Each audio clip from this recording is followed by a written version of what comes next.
शिव महापुराण की कथा यहां तक कहती है, मंदिर में जल चढ़ाने जाओ तो अपने घर से जल लेकर जाओ।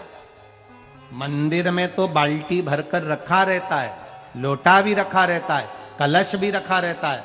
मंदिर का पानी भरकर, मंदिर की बाल्टी में से जल भरकर शंकर भगवान को नहलाना सरल है। अपने घर से जल लेकर जब जाओगे तो घर का वास्तु दोष, घर का पितृ दोष और घर का काल सर्प दोष तीनों उस लोटे के माध्यम से जाएगा और शिव को समर्पित हो जाएगा। महादेव की कथा में निवेदन करना चाहूंगा, जो बेटा बेटी नौकरी के लिए अप्लाई कर रहे हैं, जो बेटा बेटी चाहे सरकारी नौकरी हो, प्राइवेट नौकरी हो, सर्विस के लिए अप्लाई कर रहे हैं, उन बेटा बेटियों से निवेदन है, दुर्वा शिव जी को समर्पित कर कर केवल दूब जानते हो ना, दुर्वा सब जानते हैं। दुबा जो माला पिनाई थी उसमें बहुत सारी लगी थी, पढ़ी है यहाँ, बताना जरा।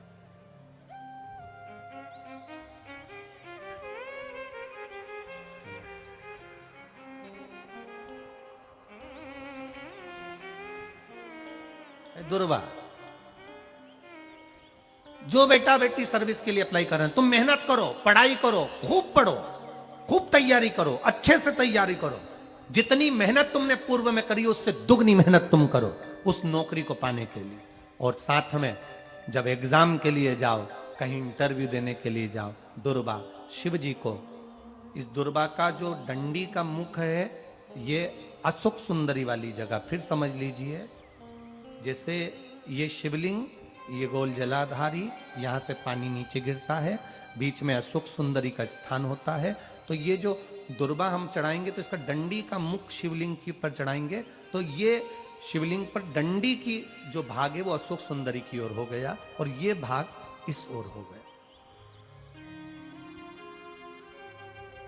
शिव जी को समर्पित कर कर पहले दुर्वा चढ़ाएंगे, उसके बाद में देवादिदेव महादेव को एक लोटा जल जो तुम घर से लेकर गए हो वो समर्पित करो। 3 महीना लगातार अपनी पढ़ाई की मेहनत करो, अपने इंटरव्यू की मेहनत करो और खूब अच्छा पढ़कर साथ में एक लोटा जल और दुर्वा, शिव जी को भले 10 दुर्वा की जगह केवल एक दुर्वा चढ़ाओ, चढ़ाकर जल चढ़ाना, 3 महीने तक लगातार बाबा से प्रार्थना करना। विश्वास कहता है अगला पत्र तुम्हारा व्यासपीठ पर होगा, नौकरी लगेगी, निश्चित है। आप करो मेहनत, कर्म करने में पीछे मत हटना, पढ़ने में पीछे मत हटना, विद्या अध्ययन करने में पीछे मत हटना, अच्छी एजुकेशन पाने में पीछे मत हटना। पहले मेहनत अपनी करो। पूर्व में जो इंटरव्यू दिए हैं उसमें जितनी कमी रह गई, अगली कमी को पूर्ण करने के लिए अच्छी मेहनत करो, खूब पढ़ो, खूब अच्छे से विद्या अध्ययन करो और फिर बाबा पर समर्पित होकर जाओ, बाबा पर विश्वास कर कर जाओ, भरोसा पूरा कर कर जाना। इंटरव्यू देते समय अपना विल पावर मजबूत होना चाहिए कि मेरे साथ मेरा काल अधिपति महाकाल है, अब निकल कर मानो।